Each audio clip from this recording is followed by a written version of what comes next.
Have you ever been in a situation where it felt like you were being watched? And if you found yourself in that situation, do you find yourself irritated, maybe frustrated? Maybe it's a little bit nerve-wracking at times. Now, most of us have realized that our smartphones seem to be listening all the time. So in one sense, it's like we're always being watched. But if you think about driving around, if the police officer kind of falls in behind you and you realize that he's behind you, you get that feeling and you start thinking about your driving. And in some cases, our driving probably gets worse because we feel like we're being watched.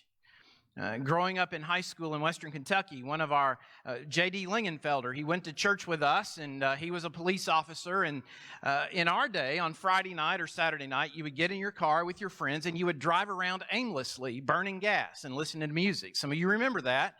And so to have fun while he's doing his job, he would fall in behind us.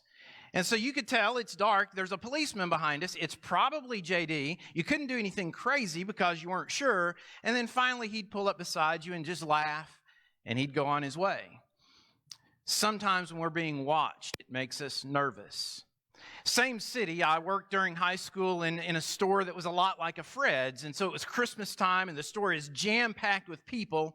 And so my manager, Mr. Gardner, he comes to me and he says, "Philip, get out of the stock room. I want you to go out on the floor and watch for shoplifters." And I remember thinking, man, it's probably going to make people feel weird when they know I'm watching them. And so I was out there trying to watch without them knowing I was watching. Felt really weird. I start there because at the end of Mark chapter 2, by this point in Jesus' ministry, Jesus is now being watched all the time. The Pharisees are watching Jesus to find out if he's going to break the law, but not really just break the law, but really if he's going to break some of the add-ons, the man-made additions to the law. One commentator, he compares what the Pharisees are doing to nosy journalists in the modern day world, setting themselves up as self-appointed guardians of public morality and spying on people in the public eye. I mean, that's kind of what they're doing to Jesus. And not surprisingly, Jesus isn't going to disappoint them, even though he's not going to actually do anything wrong. In the text we're noticing today, Mark is helping us understand the mounting conflict, the outrage that's finally going to result in the Pharisees uniting with their natural enemies, the Herodians, around the common goal of getting rid of Jesus. And in this text, it all has to do with Jesus not observing the Sabbath according to their specifications, according to their requirements. Notice Mark chapter 2, verse 23, beginning. "And it happened that he was passing through the grain fields on the Sabbath, and his disciples began to make their way along while picking the heads of grain. The Pharisees were saying to him, 'Look, why are they doing what is not lawful on the Sabbath?'" Well, let's think about what's going on here. The picking of grain. Now, the law did specify that on the Sabbath, on the seventh day of the week, there was to be no laborious work done. That's Numbers 28, 25, several places. The law specified no laborious work on the Sabbath. Well, over time, the rabbis, they had a field day with defining what no laborious work actually meant. In fact, we're told that they had identified at least 39 different ways you could break the law of not working on the Sabbath. However, the other thing to understand here is these edges of the field. There was something in the law where if you had a field and you were going to harvest it, the law did require that you were to leave the edges of your field unharvested. So if the poor or the traveler or somebody in need were to come along, they could come into the edge of the field and get them something to eat. And so the offense of the disciples in this case, according to the Pharisees, is that the disciples are harvesting grain on the Sabbath. And what they're doing is they're picking a head of grain and then they're rubbing it in their fingers to get the husk away from the actual thing that they wanted to eat. They're calling that work. They're calling that laborious labor. In fact, the New Century renders verse 24, the question being asked, why are they breaking the law by harvesting grain on the Sabbath? Yet if you go back to Deuteronomy chapter 23, verses 24 and 25, it seems clear that the disciples are in fact getting a bite to eat according to the edict of the law. It doesn't sound like laborious work when I read these verses. Maybe it does to you. It doesn't to me. Verse 24 of Deuteronomy 23. When you enter your neighbor's vineyard, then you may eat grapes until you are fully satisfied, but you shall not put any in your basket. When you enter your neighbor's standing grain, then you may pluck the heads with your hand, but you shall not wield a sickle in your neighbor's standing grain. They're gathering they're not wielding a sickle, they're simply getting a bite to eat. And so the question becomes, how had law keeping devolved to such a frustrating place? Well, if you ask the rabbis are going to respond to you this way. They're going to say, well, we've put these oral traditions in place as fences around the law. In other words, the fence being, we'll keep every faithful Jew far enough away from violating the law that it'll never be a problem. It's like this. If the stage here is 50 feet tall and I'm right here on the edge, there stands a very good possibility of me falling off. But if we put a fence up back here, the fence here would allow me never to get to the edge of the stage, where if the fence is here, there's no way I'm ever going to fall off the edge. Well, the rabbis are saying, well, that's what we've done. Our oral traditions are a fence that prevents a Jew from ever getting out here to the edge where they can ever fully violate the law. And as a result, the Pharisees, in their minutia about how to keep the Sabbath, they had made the laws regarding the Sabbath into an impossible burden. A day of rest had been turned into a day of unrest. And so notice how Jesus responds in verse 25 of Mark 2. And he said to them, have you never read what David did when he was in need and he and his companions became hungry? How he entered the house of God in the time of Abiathar, the high priest, and ate the consecrated bread, which is not lawful for anyone to eat except the priests. And he also gave it to those who were with him. Jesus said to them, the Sabbath was made for man, and not man for the Sabbath. So the Son of Man is Lord even of the Sabbath. So what does Jesus do here? Well, he puts himself on par with David. That period when David, he's been anointed by Samuel, but he's not yet been enthroned. He's on the run. He's raising support. He's waiting for his time to come. It's a time where David and his men are in need. And so they go in. They actually break the law by eating the showbread.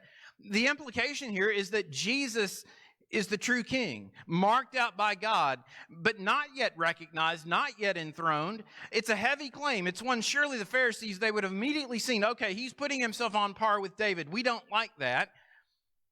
And Jesus is saying, hey, just like occurred with David, he had the right when he was hungry to get him something to eat.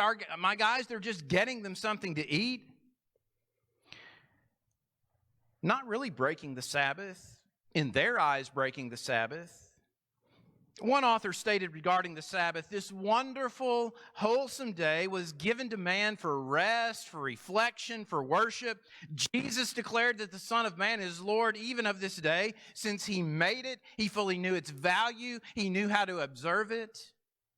And so the controversy around Jesus, it's continuing to build. If you remember earlier in this chapter, he claimed authority to forgive sins, and he proved it by healing a lame man. And now he's saying that he has the right to make judgments about how to keep the Sabbath. But Mark's going to continue the mounting conflict as chapter 3 opens. Notice the beginning of chapter 3. He entered again into a synagogue, and a man was there whose hand was withered. They were watching him to see if he would heal him on the Sabbath so that they might accuse him. He said to the man with the withered hand, get up and come forward. And he said to them, is it lawful to do good or to do harm on the Sabbath, to save a life or to kill? But they kept silent. After looking around at them with anger, grieved at their hardness of heart, he said to the man, stretch out your hand. And he stretched it out, and his hand was restored. No reference from Mark as to where this occurs, likely Capernaum. And it's not about the implication that Jesus is able to heal, and that's actually what the big deal ought to be. If he can heal, we'd better be listening to him. It's about the fact that this is unfolding on the Sabbath. And so Jesus questions them. And why are they silent when questioned by Jesus? Well, the Pharisees had to keep silent about doing good. They were more than willing to aid an animal that was in need on the Sabbath. Luke 13, verse 15. Luke 14, verse 5 reflects their belief that one could rescue a child or an animal from a well on the Sabbath. And so had they answered, it would have only further exposed their hypocrisy. And so they had to remain silent. And the problem here was that the oral tradition embraced by the Pharisees, it suggested that anything that was not urgent in saving one's life was then going to fall under the prohibition against work. You couldn't do work on the Sabbath. So if you're not saving someone's life, if you're just helping someone in some way, that's work. And so we don't want you to do that. See, the irony is that whenever Jesus is faced with the question of Sabbath observance, he's always going to move in the opposite direction of where the Pharisees are. And it makes sense when he's being pressed. It's not really about the law itself. It's about all their oral traditions, all of their add-ons, all of those fences that they had built to try to keep people away from the actual statement of the law. And so Jesus puts it in very stark terms, words dripping with irony in a sense. Is it legal to do good on the Sabbath or only to do harm? Is it lawful to make people alive or is it legal to kill them? Maybe it's a reminder for us that in some cases to do nothing is to do evil. You remember the statement in James chapter 4, verse 17. To the one who knows the right thing to do and does not do it, to him it is sin. And then by not saving someone, he says, you sanction death. Jesus' purpose was to provide people with life. And every time he positioned a person to live to the full physically, he was also demonstrating his ability to save people's souls. And so Mark chapter 3, verse 6, it's the climax to the controversy that began all the way back in chapter 2, verse 1. Verse 6 says, the Pharisees went out and immediately began conspiring with the Herodians against him as to how they might destroy him. This alliance, the unofficial leaders of Jewish opinion, the Pharisees, getting together with their natural enemies, the supporters of Herod Antipas, whom the Pharisees normally regarded as a dangerous traitor to Judaism. Well, see, the Pharisees had no power in and of themselves, and so if they were going to attack Jesus, they were going to have to form some unlikely alliances, and that's what's beginning to happen there in verse 6. Remember, at least 3 reasons they want him gone. Number 1, Jesus is claimed to be God's son, which they perceive to be blasphemy. Number 2, they believe his practice and teaching dishonor the Sabbath. They don't like that. But then the one they can never say out loud, Jesus is actually exposing their hypocrisy. And so when you think about what the Pharisees have done with the seventh day, they turned the Sabbath into this burdensome, frightening day where the prospect of violating an ordinance constantly hung over you. And so as we finish today, I want to spend just a few minutes thinking about the statement that Jesus makes there in verse 27 when he says, the Sabbath was made for man and not man for the Sabbath. The Sabbath was made for man and not man for the Sabbath. The New Century renders it, the Sabbath day was made to help people. They were not made to be ruled by the Sabbath day. If you think about what God did in creating us in his image, he wired us with drive. He wired us with ambition. Most of us take pride in working long and working hard. Work hard and play hard is often the motto that we live our lives by. But I wonder if in some ways, in 2021, if we've forgotten how to rest. Because, see, our ambition can cause us to want to use every hour to make gain. It can leave us feeling guilty if we don't use every hour to make gain. And then there's this other issue about that makes this have we forgotten how to rest question even more relevant. Have you noticed that even our leisure, our non-work time can be exhausting? So far from rest. And yet there was this original idea from God that there would be this day from God devoted to worship, to rest, to reflection, Now, obviously, Sabbath law no longer applies to us. That was nailed to the cross when Jesus went there. And since it no longer applies, I wonder sometimes if we've neglected thinking about God's purpose in providing a day of rest for His people. Doesn't a day like that sound appealing? Because the person that has this figured out in our culture seemingly has become the exception to the rule. One commentator asked the question this way: can we in any sense recapture the true spirit of the Sabbath in a world where economic forces are frequently far more dehumanizing than the abused Sabbath law ever was?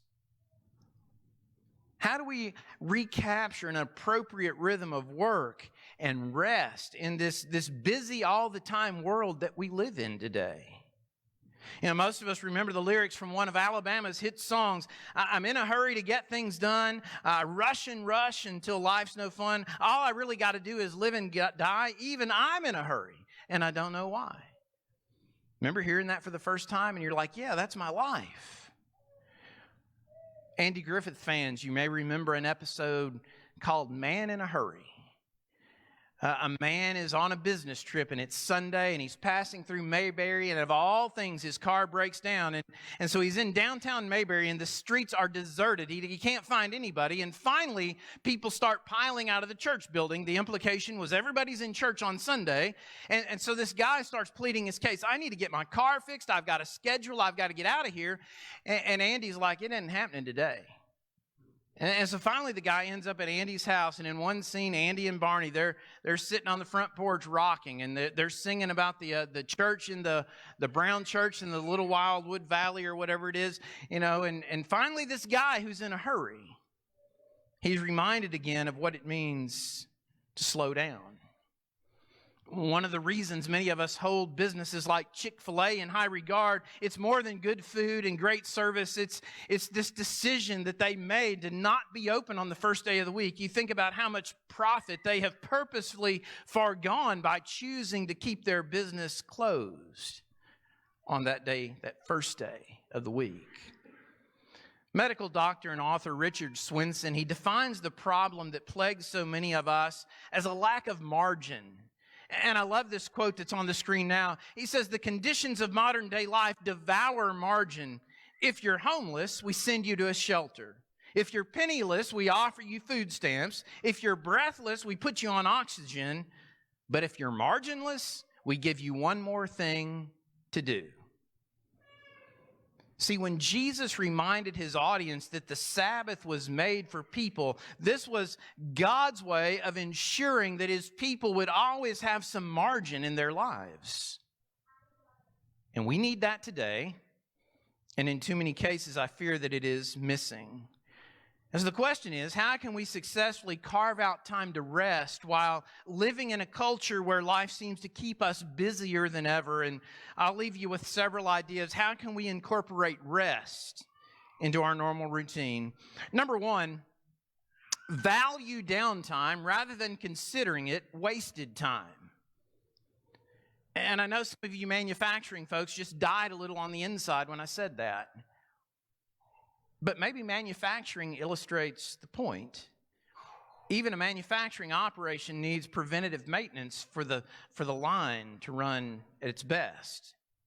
Downtime or rest it's like preventative maintenance for us. And you need to know that I find this one difficult. You know, that verse, Ephesians 5:15 and 16, be careful how you walk, making the most of your time. I mean, that verse always has stood out to me, and it's hard for me to sit still because I feel like there's always something I ought to be doing. But then you think about God's purpose in providing his people with the Sabbath. You look at Jesus' ministry and you notice how he was purposeful in getting away, in finding time for his inner circle to rest. And I've got to conclude when I look at all of that I need to figure out a way to carve out some time to rest and to value that time. Number two, the second idea, retreat for a time, leaving technology behind. Now, often we don't or we won't because we've got this fear of missing out. There's no way life could go on without me, and so we won't unplug. And again, this is one where it's hard for me, and this may be a little different for us as we figure out how to make it work.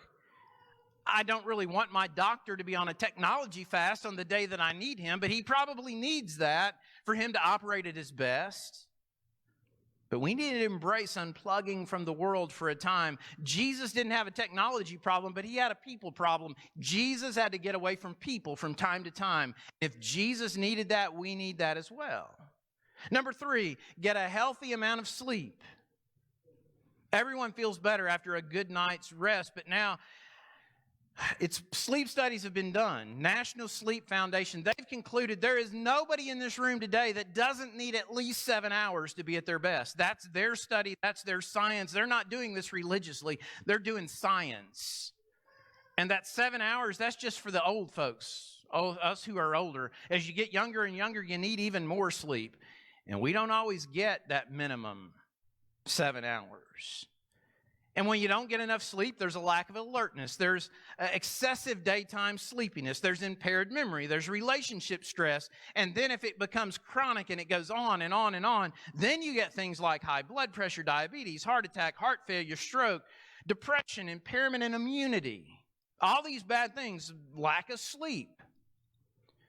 Again, the more healthy we are, the better positioned we are to lean into our relationship with God, to lean into our relationships with people, to effectively fulfill the purpose for which we've been left here, that we've been placed on this planet to help each other go to heaven and to make sure that we're evangelizing, that we're reaching out, that we're helping others go to heaven as well. It's hard to do that when we're not awake enough to function well. And finally, the 4th suggestion may be the key to it all, and it's this idea that we've got to learn to say no to social demands when we're feeling overwhelmed. I don't think we're wired to say no. It's hard for us to say no. It's not the way God created us. Yet so often the problem that we're facing is we've overextended ourselves. We've said yes to so many things that we're out of margin. And if we don't learn to say no, we'll never carve out the margin that we need. And so in the end, what are we saying? Obviously, if we're too busy to worship, if we're too busy to get involved in a ministry, then we're too busy. But what we're talking here about is more than simply putting God first on the Lord's Day. Exhausted people do not run good races. In fact, exhausted people may never finish the race that God has placed in front of us to run. Jesus understood that in his ministry. He took time to rest. It's a big deal because beyond everything else about life, we are ambassadors for Christ. We are representatives of Christ. We need to do everything within our power to represent him well. Souls are at stake. The souls of not just ourselves, families, of our church, of the world around us. And it's hard to guard our own walk with God, staying away from evil when we're barely awake, when we have no margin, when we're completely stressed out. Imagine a norm where you are in control of your time rather than feeling like time is controlling you. Imagine having margin in your life again. What would you do for that peace of mind? What would you do? What would that do for your walk with God? What would that do for every relationship that you value? Are you willing to slow down the pace of your life enough to have that? Jesus does still lift burdens, and we're about to sing about that today. I don't know in what way you may be burdened today, but Jesus still provides people with the kind of rest that we truly need. Maybe you're here today and you've never obeyed the gospel. Perhaps you've never been baptized into Christ. Maybe you need to follow the example set by these young people for us this past week, by Micah and by Jace. Maybe you need to be baptized into Christ for the remission of your sins. Maybe your life has just been so busy that your focus has been away from God, and maybe you need to return your focus to God. As a Christian today, our shepherds today are ready to pray with you and for you. You know, we began by asking about those times when it feels like we're being watched. And the truth is, Jesus is watching. He knows what's going on in your life, and He knows what's going on in mine. And so if there's something amiss in your life, He's not only watching, He's waiting, He's pleading, He's longing for the day when you'll decide to just turn it all over to Him, to put Him first. Are you waiting today? If so, why are you waiting? If you need to respond, please do so while we stand and while we sing. Hello, my name is Philip Goad, and I'm privileged to serve as the minister here at North Highlands Church of Christ. You may have heard something in today's message that has you asking some questions, wanting to know more about God's Word, and we would be thrilled for the opportunity to study God's Word with you. If you'll reach out to us, we'll be happy to set up a Bible study with you. We'd also invite you to come out and connect with us, worship with us in person. Worship services Sundays are at 9:30 a.m., followed by Bible classes for all ages at 10:45. We also have a midweek Bible study that begins at 6:30 p.m. You can also connect with us via our Facebook page, and that has served many well during the pandemic when they did not feel safe in getting out. On the third Saturday of each month, we have a food bank that's open from 9 to 11 a.m. It is serving Franklin County. And so if you know of anyone who would benefit from coming by to pick up food on the third Saturday, please let them know about this opportunity. It is one of the ways that we serve our community. Again, thank you for watching today, and I hope to connect with you very soon.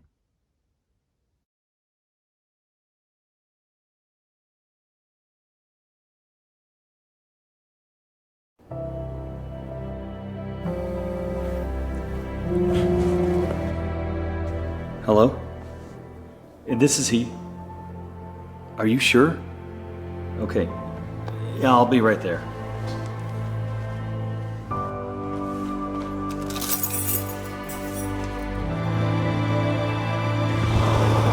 I'm here to pick up Alden Call. Are you his father? Yes. Did you fill this form out? We'll notify you of a court date within 30 days.